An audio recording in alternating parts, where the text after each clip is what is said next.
At some point, every child tests the waters with sneaky, manipulative behavior. How you respond can mean the difference between perpetuating it and nipping it in the bud. So today, we'll learn some effective strategies to stay on top of your sneak.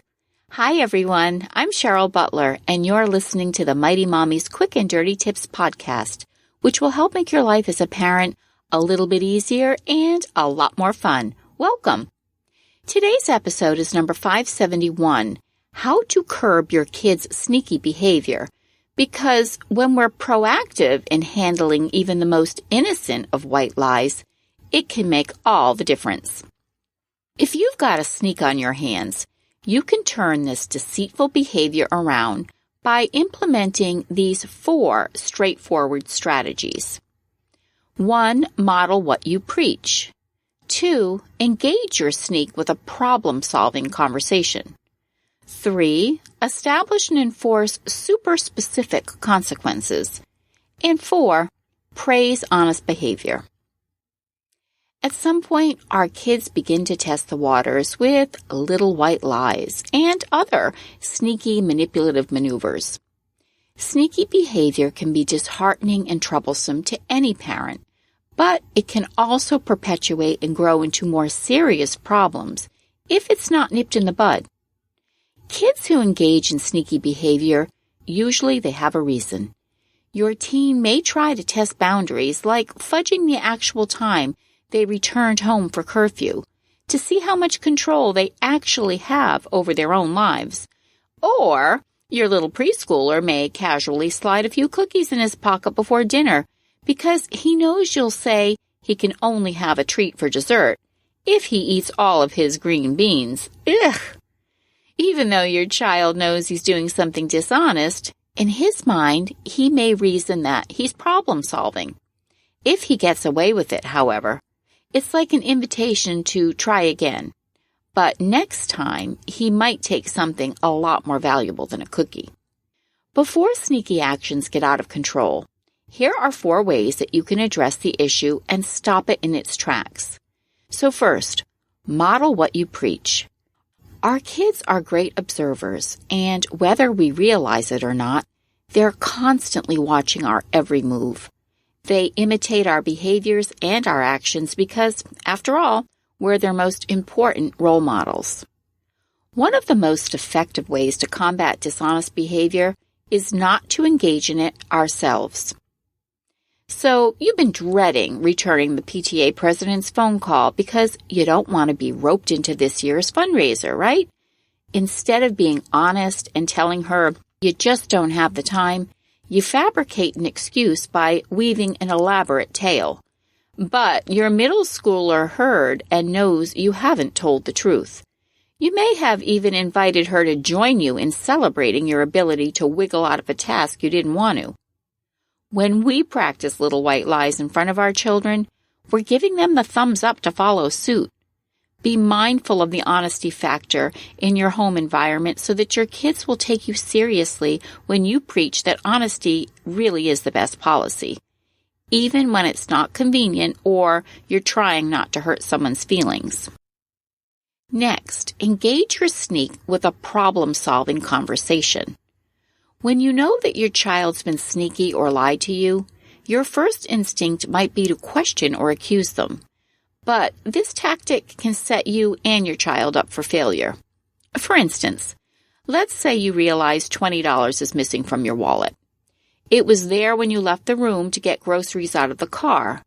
The only 2 people home at that time were you and your son. When you returned to the room, he quickly put your pocketbook back on the counter. You might lose your cool and screech, $20 is missing from my wallet, and I know it was you that took it. But this just puts your child on the defensive. Coming clean now will only result in more yelling and likely punishment. Instead of being reactive, enlist your child's help in problem solving. Kiddo, I just checked my wallet and I'm missing $20. Can you help me solve this? Now you're not accusing. You're letting your child know that there's a problem that needs to be solved and you need his help to do so. Your child now has the opportunity to come clean and let you know that he did take the money. He may even tell you why he took it. His friend has a video game that he'd like to buy, but he was afraid you'd say no.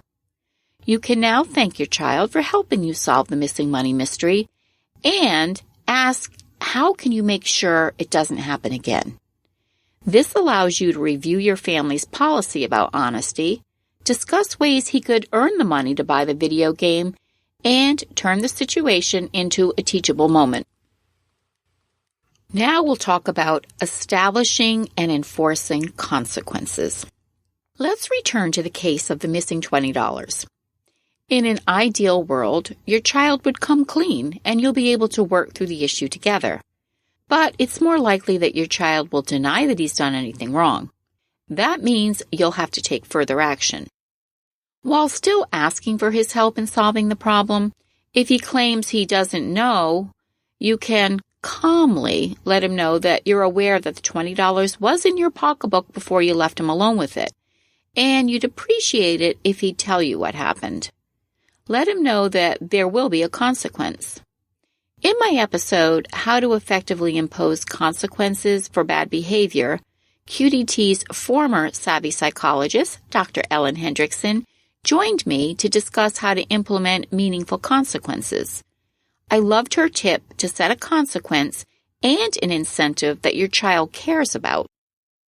Ellen suggested that parents not only write down their rules and expectations as specifically as possible, she also encouraged us to be super specific with the consequences that we impose.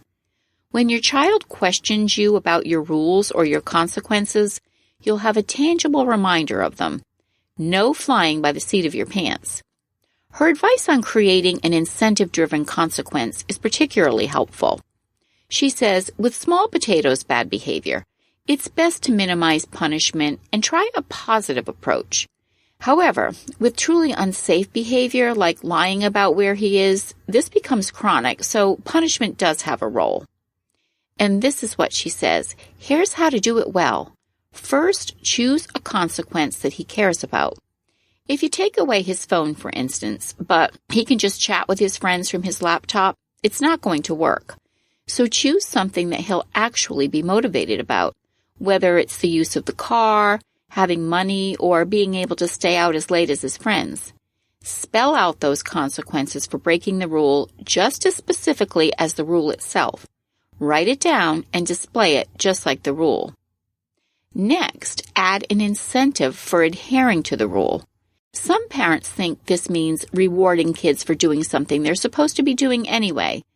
But a one-sided punishment-only approach isn't going to get him excited. Add some carrots as well as sticks, and you'll get a more motivated response. This is where you can get your child's input. Discuss it together and come to a mutually acceptable reward. For instance, for every weekend night he makes curfew, he gets to stay out half an hour later the next weekend night.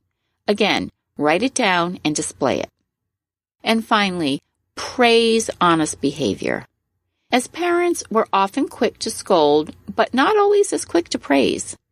Victoria Talwar, associate professor in the Department of Educational and Counseling Psychology at McGill University in Montreal, and a leading researcher on kids and lying, strongly recommends praising your child when you catch her being truthful.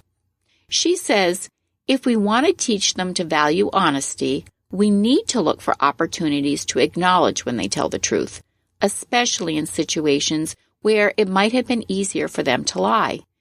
So, the next time your daughter admits she borrowed the car to go to the mall instead of her friend's house to study, or your son owns up to not walking the dog because he got caught up in his video game, take a moment to let them know you appreciate their honesty and you're proud of them for coming clean.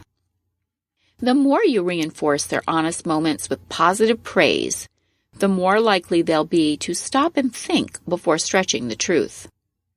And as an important reminder as we wind this down, if you suspect your child may have compulsive lying problems, seek guidance right away from your child's doctor or a mental health professional.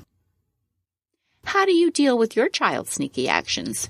Join the conversation and share your thoughts in the comments section at quickanddirtytips.com/mighty-mommy. Or you can interact with me on the Mighty Mommy Facebook page or Twitter. You can also email me at mommy@quickanddirtytips.com.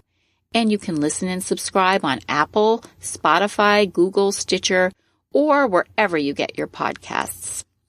Next week, I'll be addressing something every family with more than one child deals with: sibling rivalry.